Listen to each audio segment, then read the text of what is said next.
निगुरे आदमी के लिए नहीं है। निगुरे को असर भी नहीं होगी और कर भी नहीं पाएगा। सगुरे को असर भी होगी और उसके लिए आसान हो जाएगा। कई वर्षों की मेहनत बच जाएगी, कई जन्म की मजदूरी से बच जाएगा आदमी। खूब ध्यान से सुनेंगे, तात्विक प्रवचन है। ओम ओम ओम ओम ओम ओम ओम ओम ओम ओम। अगर अपना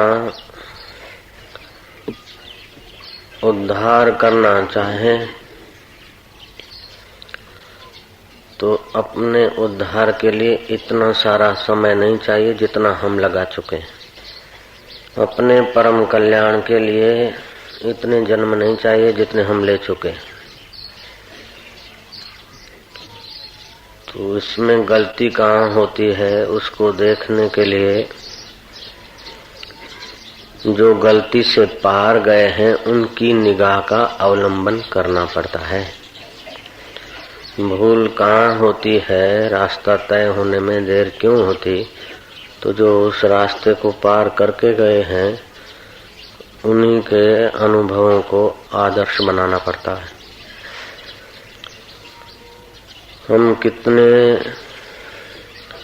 लोग ऐसे हैं जो संसार के आगम अपाई अनित्य वस्तुओं को पाने के लिए अपने को खपा देते हैं और पाई हुई वस्तु सब छोड़कर अनाथ होकर मर जाते हैं। और फिर पेड़ पौधे घोड़े गधे न जाने कितने कितने देहों में भटकते हैं। अगर मांस में रुचि है तो फिर गीध के घर जाने की तैयारी होती है, और शत्रु भाव है तो सांप के घर जाने की तैयारी होती है। काम वासना खूब है तो फिर कुकर के भूंड आदि के अथवा बकरे आदि के शरीर में जाने की तैयारी होती है।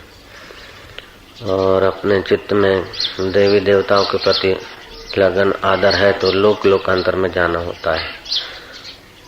और फिर वहां के सुख भोग करके आदमी को फिर गिरना पड़ता है। गिरना किसी को पसंद नहीं है और गिरे बिना कोई रहता नहीं। इसका क्या कारण? जरूर हमारे पैर नहीं टिकते। गिरना पसंद नहीं है, गिरे बिना नहीं रहा जाता है तो पैरों में ताकत नहीं है। जैसे बालक चलते चलते गिरता है तभी सिक्खड़ है, पैर जमाने की कला, पैर जमाने की शक्ति अभी विकसित नहीं हुई। ऐसे ही साधक रूपी बालक के पैर जम जाए, इसलिए अभी का प्रवचन ध्यान से सुनेंगे। कभी कभी एकांत में बैठे और उस समय कुछ न करें, भगवान का भजन भी न करें, चिंतन भी न करें, जप भी न करें, ध्यान भी न करें, कुछ भी न करें। उस समय देखेंगे कि हमारी वृत्तियां मन के विचार क्या चल रहे हैं। बहुत फायदा होगा इससे, बहुत फायदा होगा। और दूसरों को न देखें, दूसरे को देखना है। दूसरे का मन में विचार आए, दूसरे का विचार आए तो ठीक नहीं, लेकिन फिर भी दूसरे का विचार आए तो दूसरे के गुणों का ही विचार, दोष का तो कभी भी नहीं। अगर दोष का विचार करेंगे तो वह दोष हमारे गहरे में उतरेंगे।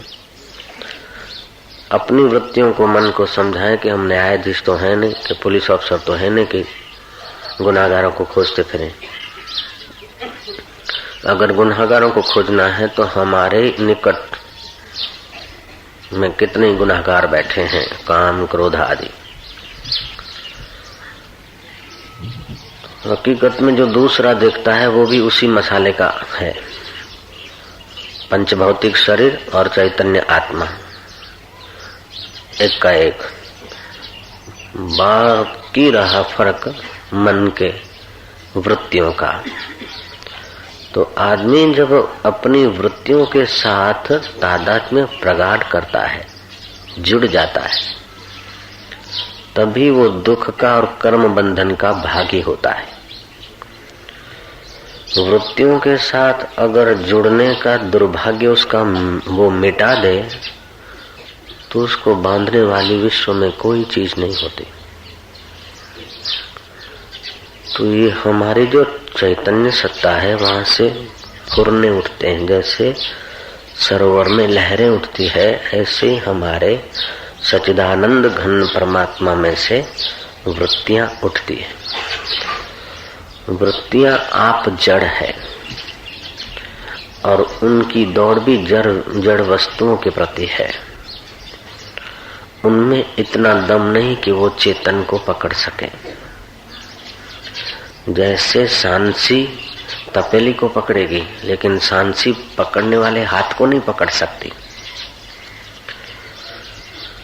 ऐसे हमारी वृत्तियां इंद्रियों के द्वारा बाहर के विषयों को पकड़ती हैं और वे विषय पैदा हो के मिट जाते हैं और वृत्तियां पैदा हो के मिट जाती हैं और हम उसमें जुड़कर मिटने की मार खाते रहते हैं। तो कभी दुखाकार वृत्ति, कभी शत्रुआकार वृत्ति, कभी कामाकार वृत्ति, कभी क्रोधाकार वृत्ति, कभी लोभाकार वृत्ति, कभी संशयाकार वृत्ति, ये वृत्तियां उठती रहती बिन जरूरी भी। तो एकांत में प्रतिदिन 10, 15, 20 मिनट गुजारें जहां कोई दूसरी चेष्टा न हो और वृत्तियों को देखें। यथा पिंडे तथा ब्रह्मांडे, जितना जो तुम्हारे सारे ब्रह्मांड में वही तुम्हारे शरीर में एक नमूना है, मॉडल है।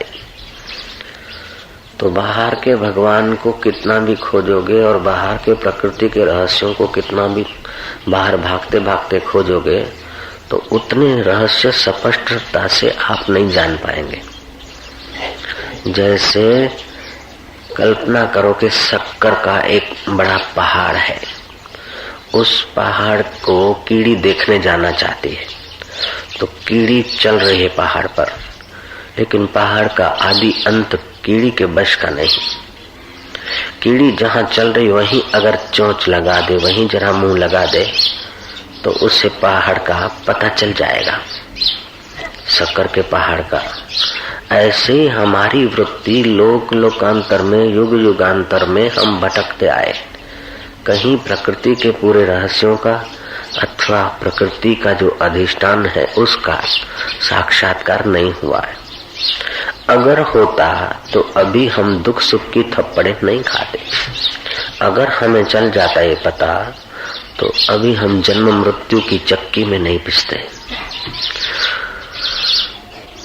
तो एकांत में बैठकर अपना ध्यान करो, अपना माना शरीर का। शरीर में क्या है जिसको मैं बोल रहा हूँ, ये क्या है? बाल मैं हूँ कि दाढ़ी मैं हूँ, हाथ मैं हूँ कि पैर मैं हूँ, नाक मैं हूँ कि थूक मैं हूँ, मैं क्या हूँ? पता चलेगा कि ये सब केवल वृत्तियों में थोपा हुआ है मैं। इससे फायदा क्या होगा कि शरीर में जो अहम है, शरीर के साथ जो तादात्म्य है और ममता है, तो जितनी अपने शरीर में अहम और ममता होती है उतना ही दूसरी चीजों में और व्यक्तियों में विकार हमारे होते हैं। जितना आप अपने शरीर से ऊपर उठ जाते हैं उतना आपका मोह, लोभ, काम, विकार शिथिल हो जाते हैं, उतना ही उन पर आपका अधिकार हो जाता है। जैसे श्री कृष्ण का अधिकार था, श्री राम जी का अधिकार था, और हम लोग पर इन गुंडों का अधिकार है, इन आतताइयों का अधिकार है जो जन्मों तक हमको भटकाते आते हैं और ये रहते हैं वृत्तियों के सहारे। तो हम अपने अगर वृत्तियां उठेगी तो वृत्तियों को शरीर का अन्वेषण लगाओ कि क्या है, ये क्या है। जैसे ये दीवार है तो मैं दीवार नहीं, ऐसे ये हाथ है तो मैं हाथ नहीं, ये मन है तो मैं मन नहीं, ये बुद्धि है तो मैं बुद्धि नहीं, ये वृत्ति है तो मैं वृत्ति नहीं। वृत्ति पैदा होकर चली गई, विचार आकर चला गया। हम गलती क्या करते हैं कि विचारों से जुड़ जाते हैं, मारू धारी उठाए घर में क्लेश होता है, विचारों से जुड़ जाते हैं, ये चीज हमारी है, बनी रहे। तो हमारी है ये भी एक वृत्ति है, बनी रहे ये भी एक वृत्ति है, हो जाती है आसक्ति। वृत्ति को जब देखोगे तो हमारी और बनी रहे का व्यवहार होते हुए भी भीतर आसक्ति नहीं होगी। अब आसक्ति नहीं होगी तो क्या होगा कि तुम्हारा अपना आत्मा अर्थात जो तुम्हारा वास्तविक मैंपना है वो जागृत होगा, पुष्ट होगा। दूसरी बात कि एकांत में बैठोगे न तो तुमको अपने दोष दिखेंगे। उस समय कह दो कि हमें अपने दोष देखने के समय नहीं है, अपना गुण दिखेगा, कि हमारे को गुण देखना के भी अपना टाइम नहीं। किसी का दोष या गुण देखेगा या अपना गुण और दोष दिखेगा, न अपना न किसी का गुण दोष देखो। अभी तो जो द्वितीय अंश है उसी को देखना है। दूसरे का गुण दिख जाए तो इतना ज्यादा खतरा नहीं, लेकिन दूसरे का दोष दिखेगा तो चित्त में राग और द्वेष। अभी जो संसार में अशांति की आग लगी है उसका मूल कारण यह है कि आदमी अपना अन्वेषण नहीं करता है। जो जैसा अफवाह कर देता है, समझा देता है, बिड़ा देता है, लोग भिड़ भिड़ के परेशान हो रहे हैं। जरा चलचित्र देख लिया नखरेबाज कोई हीरोइन हीरो का, तब भी मन बहल जाता है, बह जाता है, और दूसरा कुछ देखा तो मन बहल जाता, बह जाता है। हमारा अपना कोई स्टैंड नहीं। जैसे सूखा पीपल का पत्ता जिधर की हवा लगी फरफरा के गिरता रहता है, लथड़ता रहता है, ऐसे ही हमारा मन बुद्धि ऐसे हो गए। लोग धार्मिक होने के बाद भी पूरे संतुष्ट नहीं मिलेंगे, क्योंकि जहाँ गहराई में नींव है उस नींव पर निगाह नहीं है, नींव बनाने का कोई आयोजन नहीं है, और ऊपर ऐसे बनाए जा रहे हैं मकान। और वो मकान भी ऐसे जैसे बहती सरिता के किनारे कोई वृक्ष हो, रेतीले तट पर वृक्ष हो, और वृक्ष के ऊपर अपना घर बनाओ। जिस वृक्ष की जड़ें हैं बहता पानी काट रहा है, उस वृक्ष पर तुम्हारा ऊंचा गादी, ऊंचा आसन कब तक रहेगा? ऊंची मीनार तुम्हारी कब तक रहेगी? जिस वृक्ष की नींवों को, जिस वृक्ष के मूल को नदी का पानी काट रहा है, उस वृक्ष पर तुम्हारी ऊंचाई या सुरक्षा कब तक रहेगी? तो ऐसे ही ये जो देह रूपी वृक्ष है अथवा संबंध रूपी ऊंचाइयां है, ये जिसके आधार पर रहती उस मूल के तरफ हमारा ध्यान नहीं जाता। इसीलिए जो यश के लिए या और किसी संसारी चीज के लिए धड़ाधड़ी करते हैं, जो थोड़ी देर पाकर भी फिर उनसे रीते हो जाते हैं, थोड़ी देर वाहवाही हुई फिर रीते हो जाते हैं, क्योंकि रेतीले नदी तट पर जो वृक्ष है उस पर अपनी कुर्सी या आसन जमाया है। अब आए अपने मूल पर कि किसी का दोष चिंतन उस समय न हो और गुण चिंतन न हो, और अपना गुण दिखे तभी भी सोचो कि ये गुण अपना गुण देखने का मेरे को समय नहीं। अपना गुण दिखेगा तो अहंकार आएगा, और दूसरे का गुण दिखेगा तो दोष आएगा। अपना अवगुण देखोगे तभी भी विषाद आएगा, मेरे में ये अवगुण है, मेरे में ये कमियां हैं। हकीकत में ये कमियां हैं वृत्तियों में, ये कमियां हैं अंतःकरण के फुरने में। मुझ में कोई कमी नहीं वास्तविक रूप से, लेकिन इस बात का बोध नहीं होता है, तो या तो अपने में दोष देखकर आदमी गुलगुला हो जाता है, कुंठित हो जाती उसकी शक्तियां, या तो अपने में गुण देखकर अहंकार का शिकार बन जाता है। दोनों तरफ से मार खाता है। दूसरों में भी गुण दिखते हैं तो प्रभावित हो जाता है, और दोष दिखते हैं तो उद्विग्न हो जाता है। तो इसमें आदमी बहता रहता है, खपता रहता है। फिर नास्तिक तो खपता ही है, आस्तिक का चित्त भी, आस्तिक भी बेचारे ऐसे खपे जा रहे हैं। तो परम आस्था का जन्म जब तक नहीं होता तब तक आस्तिक को न जाने कितने कितने थपेड़े सहने पड़ते, और कई बार उत्थान आध्यात्मिक उत्थान के बाद, थोड़ी भक्ति भाव के बाद फिर गिर जाता है, थोड़ा संयम के बाद फिर गिर जाता है, थोड़ा सदाचार के बाद फिर गिर जाता है, थोड़ा सज्जन होने के बाद फिर गिर जाता है। तो गिरने का मूल कारण क्या है कि हमारी जो वृत्तियां हैं उसको देखने की कला हमारे पास नहीं है। तो वृत्तियों को देखने की अगर कला आ जाए तो अपने नजीक का अनुसंधान करोगे तो बाहर का अनुसंधान सिद्ध हो जाएगा। जैसे अपने पास की चीज को, जैसे कीड़ी है ना, तो जहां खड़ी है वहां चख ले तो पूरा पहाड़ शक्कर का है, जहां खड़ी है वहां चख ले तो पूरा पहाड़ नमक का है। जो ऐसे ही हमारी वृत्तियों का हम अनुसंधान करें तो संसार के लोगों की हिलचाल का और प्रकृति की लीला का भी रहस्य खुलने लगेगा। अच्छा, वो रहस्य खुलने लगे तो रहस्य को देखने में भी वृत्ति न लगाए। एकदम सूक्ष्म जो सतपात्र सतशिष्य है उन लोगों के लिए ये उपदेश है कि एकदम सूक्ष्म वृत्ति हो जाएगी। जब वृत्तियों को देखोगे तो अभी जो थोड़ी थोड़ी बात में क्रोध आता है, काम आता है, लोभ आता है, मोह आता है, उसका प्रभाव कम हो जाएगा।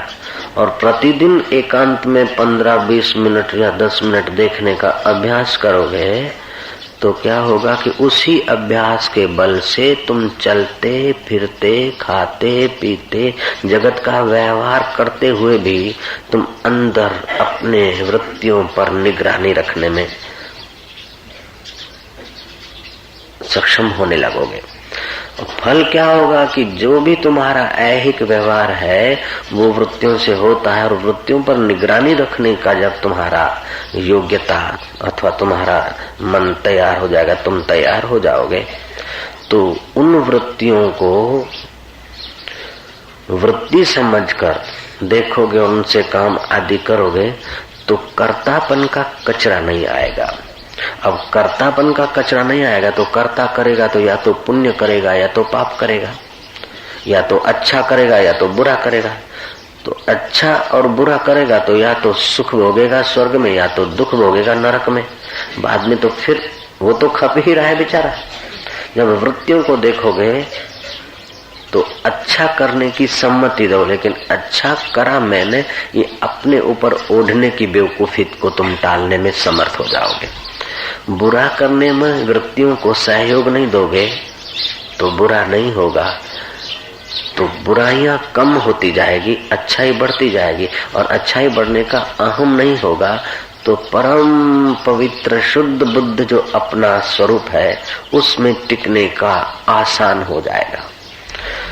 वृत्तियों को देखने की आदत व्यवहार में भी रखें, और बाद में क्या करें कि बाद में ये वृत्तियों को देखने की आदत व्यवहार में आ गई तो अब क्या करें कि और सूक्ष्म देखें कि एक वृत्ति उठती है और दूसरी उठने को है, उसके जो गैप है बीच में वो परमात्मा है, खुद आत्मा है, वही है। एक विचार उठा और दूसरा उठने को है, वो गैप वो परमात्मा है। उस विचार उठने की गैप को फिर बढ़ाने में आप सक्षम होने लगेंगे, और जितनी गैप बढ़ी उतना आप पर ब्रह्म परमात्मा में टिक गए। कभी कभी बैठे हैं तो श्वास गया, वो शीतल है, और बाहर आया तो उष्ण गर्म। तो इन श्वास लेने में और छोड़ने में बीच में जो गैप है वो खाली गैप को बढ़ाया, देखा वो परमात्मा तत्व है, वो मेरा वास्तविक मैं है, वो कृष्ण का मैं है, वो शिव का मैं है, वो ब्रह्मा जी का मैं है, वो सारे ब्रह्मांड का मैं वही है। बिल्कुल स्वस्थ हो जाएगा आदमी। स्वस्थ माना स्व में स्थित हो जाएगा। आदमी जब ध्यान करता है तो उसकी वृत्ति थोड़ी सूक्ष्म तो होती है, लेकिन वृत्ति रहती है। तो वृत्तियों के रहने और भागने में आदमी को इस लोक या परलोक की अनुभूतियां होती है, लेकिन अपनी अनुभूति नहीं होती। और अपनी अनुभूति नहीं होती तब तक उसका काम पूरा नहीं होता है। और हमारे में अपनी वृत्तियों को चिपकने की बुरी आदत है। मन में जो आ गया, तो मन में मतलब वो वृत्ति में, उस वृत्ति को पूरा करने में न जाने कितनी प्रार्थनाएं, कितनी मजूरियां करते हैं, और वृत्ति में आया वो पूरा हुआ तो दूसरी वृत्ति उठती है कि हाँ देखो मेरा पूरा हो गया। मैं क्या हूँ वो ढका ही रहा, मैं क्या हूँ ये युगों से ढकते आए हम। जैसे लहरों की भीड़ में पानी खो गया, गहनों की भीड़ में सोना खो गया, ऐसे ही वृत्तियों की भीड़ में हम खो गए। अब एक सवाल उठता है कि रात को सो जाते, उस समय तो वृत्तियां नहीं होती, तो उस समय तो हम प्रकट हो जाए नहीं, उस समय मूर्छा सी अवस्था हो जाती है, क्योंकि तमस प्रधान निद्रा तमस प्रधान है, उसमें हम लीन हो जाते हैं। जैसे किसी मिसिस का मिस्टर हो, मिसिस सोती रहे और मिस्टर घर से चले गए, भटकते रहे बाजारों में इधर उधर, कईयों के पास, गणिकाओं के पास, और रात को जब आए तब मिसिस सो गई, बाद में मिस्टर आए, तो मुलाकात ही तो नहीं हुई। ऐसे ही हमारी वृत्तियां लीन हो जाती, तो फिर चेतन बैठा रहा, पता कैसे चले? तो इसको बोलते हैं आवरण भंग करने की जरूरत रहती है। हमारे और ईश्वर के बीच जो पर्दा है, अज्ञान है, नासमझी है, आवरण है, उसको भंग करना पड़ता है। जैसे किसी महात्मा के पैर पकड़े के बाबा जी मैं बहुत गरीब हूँ, मेरे लिए कुछ बता दीजिए। बाबा जी ने कहा कि मैं रात को आ रहा था तो चमचम एक चमक रही थी मणि, मेरे को तो कोई जरूरत नहीं, इसलिए मैंने उसको फूटे हुए एक ठिकरे से, कुंडे से ढक दिया है, यहाँ से 2 मील दूरी पर फलाने पेड़ के पास में। तू जाएगा, अभी तो शाम हो गई है, जाते जाते तो अंधेरा हो जाएगा। उसने लालटेन ले लिया, 2 मील दूरी पर गया तो अंधेरे में जाने के लिए लालटेन, और रात्रि का समय है, डंडा लिया, लालटेन लिया, और वो महात्मा ने जो जगह बताई वहां गया तो कुंडा मिला। कुंडे से जो मणि ढकी थी, चमचम चमक रही थी, उस समय उसकी चमक उसको नहीं दिखी, क्योंकि कुंडे से ढकी थी। अब उसने क्या करा कि जल्दबाजी में डंडा मारा कुंडे को, कुंडा टूट गया। तो कुंडा टूट गया तो अब उसको वो चमचम चमकने वाली मणि को देखने के लिए लालटेन की जरूरत नहीं पड़ेगी। लालटेन की जरूरत तब तक पड़ी थी जब तक वो ढका था। ऐसे बुद्धि रूपी डंडा से कुंडा रूपी अज्ञान टूटता है। फिर परमात्मा को देखने के लिए मनोवृत्ति की जरूरत नहीं पड़ती, क्योंकि वृत्ति परमात्मा को देखने में सक्षम नहीं है। वृत्ति फुर्ती है और फुर के वो जड़ है, चेतन की सत्ता से फुरकर फिर लीन हो जाती है। तो वृत्तियां बाहर जैसे सांसी हाथ को नहीं पकड़ सकती है, तपेली को ही पकड़ती है, ऐसी जहां से वृत्तियां उठती, वृत्ति उस परमात्मा को नहीं पकड़ सकती। तो हमारी बड़ी गलती क्या होती है कि जैसे हमारी वृत्ति बाहर की वस्तुओं को पकड़ती है, ऐसे हमको कोई भगवान दिख जाए अथवा कुछ मिल जाए, वही गलती चालू रहती है। इसलिए हम अपने में नहीं आ पाते हैं। कुछ अनुभूति हो जाए, कुछ ये हो जाए, तो ये जो अनुभूतियां होती है वो भी आखिरी चीज नहीं होती। मानो हम ध्यान करें, ध्यान करते करते हमें एक प्रकाश दिखा, तो रूप प्रत्याहार जब सिद्ध होगा तो प्रकाश दिखा, अच्छा तो है। कभी नील बिंदु दिखा, अच्छा तो है, स्थूल जगत की अपेक्षा अच्छा है, लेकिन अभी दिखा, वो दृश्य है, देखने वाले को हमने अभी नहीं देखा। झनकार सुनाई पड़ेगा, अनहद नाद सुनाई पड़ेगा, ये अच्छा है, ठीक है, लेकिन यहाँ भी वृत्ति है। ऐसे ही हम ध्यान करते हैं तो हमारी वृत्ति नासाग्र रखते हैं तो वहां धारणा हो जाती है, तो सुगंध, खूब सुगंध, बढ़िया सुगंध, किस्म किस्म की सुगंधें, खुशबू पैदा होती है साधना करने वाले साधक के जीवन। लेकिन यहाँ भी सुगंध आएगी, 1 दिन 2 दिन 5 दिन बदलेगी, फिर क्या, अपनी खबर नहीं आई। ये जो नहीं साधना करते हैं और फिर साधना के रास्ते आते हैं और ऐसी अनुभूति होती तो वे लोग अपने को बड़ा धन्य धन्य मानते हैं। और साधारण संसारी लोगों की अपेक्षा तो ये बहुत बहुत कुछ अन्वेषण करने जैसी चीजें होती है। फिर भी तात्विक जो ऊंचाई पर पहुंचे हुए महापुरुष हैं, उनकी दृष्टि से अभी हम सोच रहे हैं, साक्षात्कारी महापुरुषों की दृष्टि से हम सोच रहे हैं कि ये कभी रूप दिखेगा, कभी सुगंध आएगी, कभी शब्द सुनाई पड़ेंगे, लेकिन ये भी वृत्ति का ही खिलवाड़ होगा। ये स्थूल वृत्ति, वो सूक्ष्म वृत्ति, ये स्थूल जगत, वो सूक्ष्म जगत, लेकिन है दोनों जगत। उसमें जगदीश्वर तत्व का साक्षात्कार करने की तत्परता अगर नहीं है तो आदमी सूक्ष्म जगत में बहल सकता है, रिद्धि सिद्धियों में बहल सकता है, थोड़ा वाहवाही में बहल जाएगा। लेकिन एकांत में जब बैठेगा तो वृत्तियों को देखेगा तो फिर वाहवाही के समय वाहवाही का प्रभाव नहीं पड़ेगा, निंदा के समय निंदा का इतना प्रभाव नहीं पड़ेगा। प्रभाव वृत्तियों में पड़ा है, वृत्ति को मैं देखने वाला हूं। प्रभाव शरीर पर पड़ा है, शरीर को मैं देखने वाला हूं। अभी क्या होता है कि शरीर पर जो कुछ होता है अपने में हो जाता है, तो हमारा तादात्म्य हो जाता है, अध्यास हो जाता है। एक होता है अन्योन्य अध्यास, दूसरा होता है संसर्गाध्यास। जैसे संसर्ग में हम किसी के संसर्ग में आए तो उस संसर्ग के साथ इतना तो जुड़ गए कि उसकी खुशी हमारी खुशी हो गई, उसका दुख हमारा दुख हो गया, और उसकी मौत हमारी मौत हो गई कि मर गया कि हाय रे हाय मेरा दोस्त मर गया। जैसे कल बताया कि दूसरे भी कूद पड़े मर गए। ऐसे हम शरीर के साथ जुड़ गए। संसर्गाध्यास, अन्योन्य अध्यास से हम शरीर के साथ जुड़ गए। हकीकत में हमारा और शरीर का स्वभाव बिल्कुल अलग है, आत्मा का और देह का स्वभाव बिल्कुल अलग है।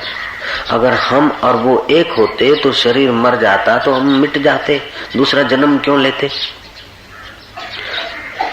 पुण्य पाप का फल कहाँ भोगे, क्यों भोगे? तो शरीर असत, जड़ और दुख रूप है। पहले नहीं था, बाद में नहीं रहेगा, लेकिन मैं पहले था और बाद में रहूंगा, चाहे फिर नरक में स्वर्ग में कहीं भी। तो पहले नहीं था, बाद में नहीं रहेगा, और मैं पहले था, बाद में रहूंगा। शरीर असत, मैं सत। शरीर जड़, रात को सो जाता है तो उसको पता ही नहीं, सांप आके बैठ जाए तो पता नहीं, प्राण तो चलते हैं लेकिन पता नहीं होता। तो शरीर जड़ और मैं चेतन हूं। शरीर दुख रूप है, सुबह से शाम तक इसको खिलाओ, पिलाओ, नहलाओ, घुमाओ, ये चाहिए, वो चाहिए, वो चाहिए, फिर भी देखो तो कभी नाक बहता है, तो कभी गला गड़बड़ करता है, तो कभी पैर दुखते हैं, तो कभी बुढ़ापा में ये होता है, तो फिर अंत में मर जाता है। तो शरीर असत, मैं सत। शरीर जड़, मैं चेतन। शरीर दुख रूप, मैं आनंद स्वरूप। ऐसे हाड़, मांस, कफ, वात का मसाला, उसमें भी जब हास्य, आनंद और मजा आता है, वो कहाँ से आता है? हड्डी में से आता है या पैर को मजा आता है? नहीं, हृदय में मजा का अनुभव होता है। तो मैं आनंद स्वरूप हूँ, ये दुख रूप है। मैं चैतन्य स्वरूप हूँ, ये जड़ स्वरूप है। मैं सत्य हूँ, आद सत्य जुगात सत्य, और ये 50 साल पहले नहीं था, 50 साल के बाद नहीं रहेगा। जो पहले नहीं था बाद में नहीं रहेगा, और अभी नहीं के तरफ बह रहा है, रोज मौत के तरफ बढ़ रहा है, इसके साथ में कब तक जुड़ा रहूंगा? जब शरीर के साथ से अहम ढीला होगा तो शरीर के संबंधों के, मकानों, दुकानों के साथ की ममता ढीली होगी। तो अहंता, ममता ढीली होने से तुम्हारी अपनी चेतना, अपना मैंपना का प्रभाव विशेष होगा। तो तुम्हारा ऐहिक व्यवहार भी बढ़िया होता रहेगा और परमार्थिक प्रीति में तुम जल्दी से सफल हो जाओगे।